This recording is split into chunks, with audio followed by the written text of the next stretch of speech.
Bareskrim sebut pekerjaan Doni Salmanan di KTP sebagai buruh harian lepas. Direktorat Tindak Pidana Cyber Bareskrim Polri mengungkapkan pekerjaan tersangka kasus Quotex, Doni Salmanan di Kartu Tanda Penduduk atau KTP sebagai buruh harian lepas. Dia juga masih berusia 23 tahun.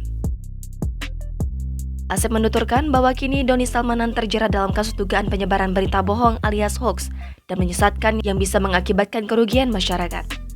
Dia menyebarkan informasi itu melalui akun YouTube King Salman.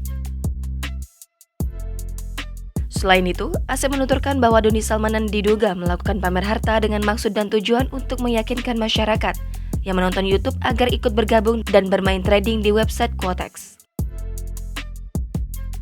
Diberitakan sebelumnya, tersangka kasus Quotex, Doni Salmanan meminta maaf soal kasus yang kini menjeratnya sebagai tersangka dalam dugaan kasus penipuan berkedok trading binary option melalui platform Quotex. Permintaan maaf itu disampaikan langsung oleh Doni Salmanan dalam gelar konferensi pers di Bareskrim Polri, Jakarta Selatan pada Selasa 15 Maret 2022.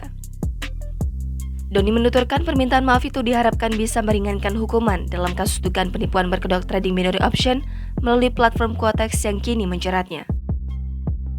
Di sisi lain, dia juga mengimbau masyarakat Indonesia bisa berhati-hati mengenai bahaya trading ilegal yang ada di Indonesia.